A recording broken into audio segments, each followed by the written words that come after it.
kenapa dan apa keuntungan dari boykot ini. Dia nggak ngerti kalau petisi-petisi itu sekarang itu sudah mendesak brand-brand, sudah mendesak TV-TV.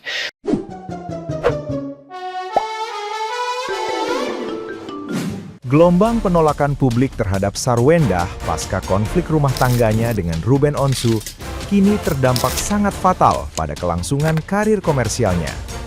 Petisi boykot di media sosial telah sukses menembus 150.000 pendukung yang mendesak pemutusan kontrak dari seluruh brand. Gerakan masif ini muncul karena publik menilai Sarwendah sengaja menyebarkan sindiran keji kepada mantan suaminya.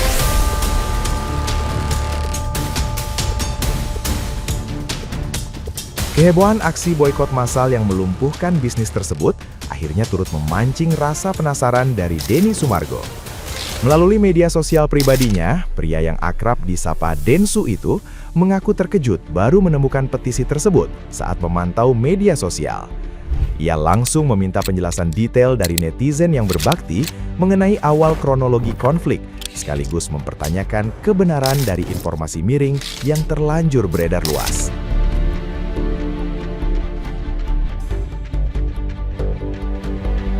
Nah, gimana nih menurut netizen yang terhormat? Silakan berkomentar ya. Kalian sudah lihat ini, berita ini? Ternyata orang Indonesia banyak yang pengangguran termasuk aku. Jadi kurang kerjaan semua. Petisi cancel SW tumbuh 140.000 tanda tangan. SW ternyata sepenting itu ya kan? Sampai-sampai banyak masyarakat di seluruh negara kita ini membuat petisi seperti itu. Tujuannya apa? Supaya dia lengser dari media sosial alias di boykot. Padahal masih banyak loh oknum-oknum lain. Maksudnya calon-calon lain yang lebih cocok untuk di boykot, dilengserkan dari segala media sosial. Tapi kok SW? Apa gara-gara hanya karena dia ngomong yang lebih parah selain diucapkan, lebih parah bahasanya. Seluruhan aja tuh masih di media sosial aman-aman aja. Kenapa? Mungkin bahasanya itu menistakan sebagian manusia. Jadi dianggap sangat berdosa. Alias siapa yang belum menandatangani, tanganlah petisi itu. Jadilah salah satu orang yang menggerakkan supaya SW dikeluarkan dari media sosial. Ada aja mono ini. Emang apa yang dilakukan oleh Sarwendah ini sampai ada petisi untuk memboikot beliau itu? Apa? Merugikan negara kah? Melakukan tindakan kriminal kah? Kalau soal kata-kata cok dan kan itu respon dia atas komen-komen yang datang di live dia. Tapi sepertinya respon orang-orang ini seperti seolah-olah beliau atau Sarwendah ini melakukan tindakan yang sangat-sangat tidak beradab. Beliau kan juga cuma seorang ibu yang cari nafkah buat anak-anaknya. Kalau anak-anak datang ke live ya karena memang dia kerja sambil ngomong anak kan. Ibaratnya seperti itu kan. Kalau mungkin ada perbuatan atau perilaku dia yang dirasa kurang tepat, rasanya kalau sampai ada petisi boykot itu ternyata berlebihan banget, terlalu jauh. Soal permasalahan pribadi beliau dengan mantannya, ya sudahlah, itu menjadi urusan pribadi beliau. Semoga kita doakan cepat selesai, cepat kelar, nggak berlarut-larut. Karena serangan-serangan terhadap Sarwendah ini kan masif banget ya. Kasihan gitu loh. Apakah layak persoalan pribadi beliau dengan mantannya ini menjadikan beliau saat ini menjadi seolah-olah orang yang paling jahat, sampai ada petisi, sampai katanya ke Gunung Kawi dan lain-lain. Ya ampun. 95.000 petisi cancel Sarwendah sudah ditandatangani. Jadi itu ya guys, itu terbagi menjadi 3 petisi. Yang pertama itu adalah petisi cancel Sarwendah sudah ditandatangani sebanyak 74.000, dan petisi boykot Sarwendah itu sudah ada 21.000, dan sisanya ya puluhan itu masih cancel dan boykot di media sosial lainnya. Sebetulnya petisi kayak gitu tuh penting nggak sih, yang sebetulnya itu berawal dari permasalahan keluarga, tapi kenapa jadi imbasnya ke banyak hal gitu ya. Menurut kalian petisi kayak gini penting gak sih dibuat bahkan sampai puluhan ribu gitu ya? Silahkan komen dulu di kolom komentar. Petisi atau boykot seperti ini ada tuh sebetulnya karena dipantik nih oleh timnya Sarwendah yang dikit-dikit tuh ngelaporin netizen atau ngelaporin penggiat sosial yang mengkritisi Sarwendah. Nah sekarang pengacaranya sendiri tuh yang kebingungan ketika petisi itu sampai puluhan ribu ditandatangani. Ya mereka bilang harusnya ini menggunakan sarana digital ya yang baik saja. Ya nggak gitu, kalian sendiri sudah ngelaporin para netizen itu ke polisi. Padahal udah tahu kalau resiko sebagai artis tuh ya begitu, pasti bakalan diomongin sama netizennya, baik yang baik maupun yang positif, baik yang positif maupun yang negatif, ya nggak sih? Nah sekarang siapa nih dari kalian yang juga menandatangani petisi tersebut? Kasih deh like-nya di sini. Dan jangan lupa share juga video ini, karena sebetulnya ini sifatnya internal kan sebelumnya. Nah mudah-mudahan bisa juga diselesaikan secara internal juga antara Sarwenda, Robin Hansu, dan anak-anaknya ya. Ada akun bodong yang membuat sebuah petisi hanya untuk memblokir Sarwenda. Bodohnya kebangetan banget ya. Sekarang katanya sudah mencapai, pollingnya tuh udah mencapai 2000 juta apa kalau nggak salah. Terus katanya kalau udah mencapai 2000 dia mau bawa ke laporannya ke DPR apa kalau nggak salah ya. Perlu kalian ketahui bahwa hanya untuk membuat petisi itu dan membuat laporan itu tidak kuat hukumnya. Dan lebih bodohnya lagi ya, 2000 orang ini ikut-ikutan bodoh di akun bodong tersebut hanya karena dia benci sama Ciwenda. Itulah netizen Indonesia ya kan. Kalau udah benci sama seseorang ya kan, berkelompok langsung membentuk suatu polling hanya untuk menjatuhkan orang tersebut. Karena apa? Karena itu pengecut, nggak bisa menjatuhkan orang itu sendiri. Jadi dia bawa orang lain hanya untuk menjatuhkan orang tersebut. Kasian ya orang kayak gitu. Udah dibilang cukup nonton aja gitu. Kita terlalu jauh untuk ikut campur masalahnya Ciwenda sama Koruben. Emang kalau udah gitu kalian dapat apa sih? Dapat uang, kan jadi kaya raya, nggak susah cari makan lagi, nggak susah cari kerjaan lagi, dapat endorsan yang banyak, enggak kan? Yang ada kalian dapatnya dosa berlipat-lipat. Udah mah sebelum ngurusin Ciwenda punya dosa, tambahin lagi ngurusin kayak ginian, kamu punya dosa banyak berlipat. Udah tahu akunnya nggak jelas yang bikin petisi, tambah lagi diikutin sama 2000 orang itu. Bodoh kan? Bodoh banget.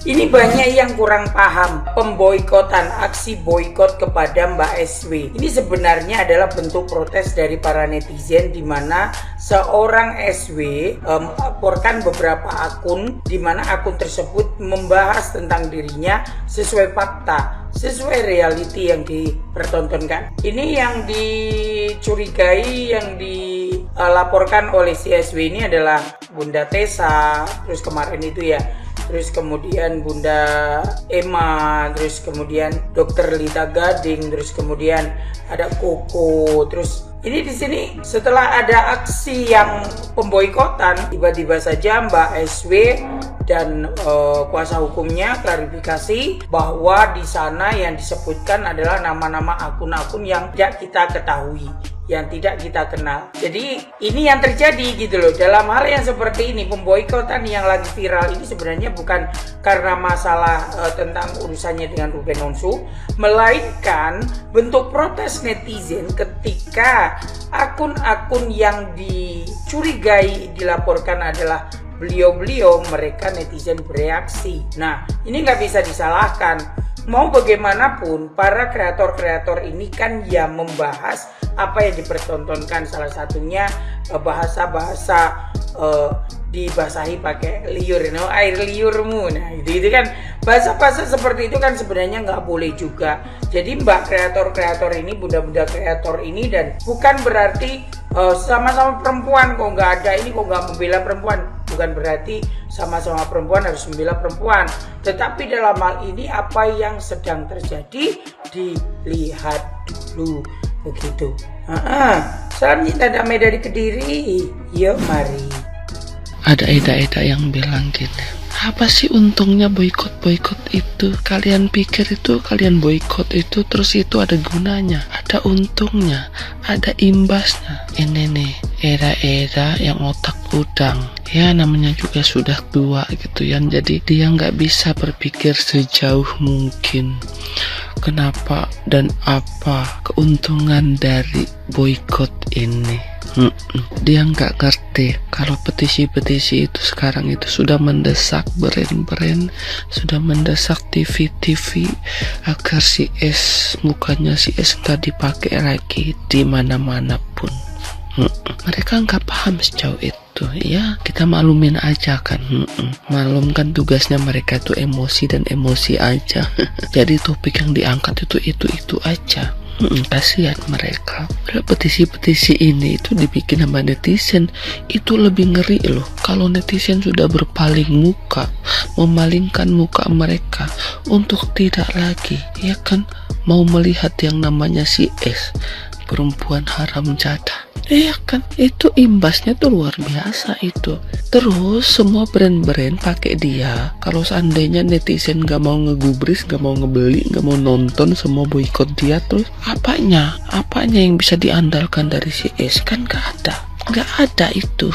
Jadi gak paham mereka kalau boikot ini tuh luar biasa ininya, imbasnya itu. Nggak paham dia.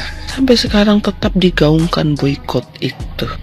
Apalagi setelah munculnya mantan suami, ya kan, di podcast sekarang ini menceritakan yang sebenar-benarnya. Aduh, apa nggak makin parah ini namanya si S itu? Ya kan, sedikit sudah orang simpati sama dia dengan keluguhannya dia selama ini berpura-pura, ya kan, menjadi ibu yang baik. Kasihan kan. Kasihan Eda itu. Udah tua, bodoh, hidup lagi dia. Boykot Sarwenda.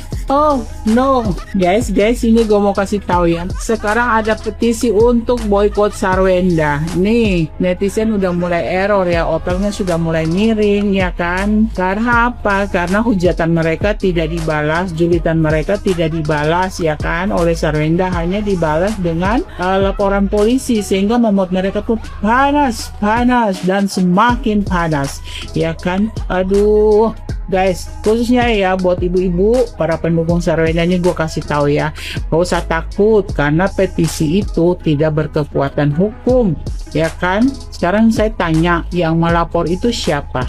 Yang melapor aja nggak jelas, atau apa yang membuat petisi aja tidak jelas, akunnya aja bodong.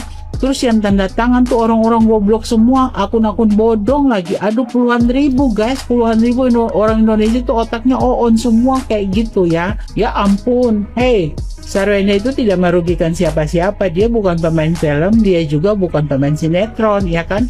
Kalau TV mau boykot, TV apa? Medsosnya apa? Kesalahannya dia di mana ya kan? Kecuali dia itu seorang pemain film atau pemain sinetron yang setiap hari kerjanya di layar kaca ya kan, terus dia melakukan tindakan yang asusila seperti contoh beberapa kasus yang sudah terjadi. Bolehlah TV boykot ya kan. Ini kan enggak. Kalaupun dalam siaran live-nya dia itu dia pegang-pegang tangan, karena itu dia sedang promosiin sebuah produk yang namanya hand body, otomatis dia harus bangun personal branding ya kan, dengan cara mengelus-elus tangannya halus, itu namanya personal branding. Dia nggak melakukan tindakan, dia nggak ngeong apa tuh di situ di depan umum, di depan kamera yang membuat kalian itu julid semua. Dan yang gue bingung nih ya guys ya, yang boykot Sarwenda setelah gue perhatikan ya, itu rata-rata pedagang affiliate TikTok ya, pedagang affiliate semua loh. Yang rata-rata suaminya juga mungkin kita sama-sama buruh ya, sama-sama pencari rezeki ya, dengan mengais rezeki dengan berbagai cara. Kalian para afiliator, kalian itu kan otomatis pedagang ya kan. Sarwenda juga pedagang. Masa kalian bisa memboikot orang ya kan? Nggak usah deh kalian lakukan, ada niat aja itu kan udah nggak bener ya nggak sih? Kalian boikot rezeki orang, kalian tutup satu pintu rezeki orang, semua pintu rezeki kalian ditutup oleh Tuhan. Paham nggak? Jangan bodoh-bodoh amat jadi orang gitu loh. Sekarang kalian mau boikot, emang medsos di yang kalian pakai ini ya, Facebook, TikTok, apalah itu, emang punya bapak moyang loh? Hah? Itu punya orang luar semua. Mereka nggak punya kapasitas untuk memboikot Sarwenda. Dia nggak punya kesalahan apa-apa. Memang orang Indonesia ini kalau sudah oonnya tuh ketulungan gitu. Kalian rela ya melakukan satu perbuatan dosa hanya untuk membela seorang Ruben. Goblok kalian. Emang kalian makan apa dari dia, dikasih apa? Bodoh banget kaliannya jadi orang, gue bingung.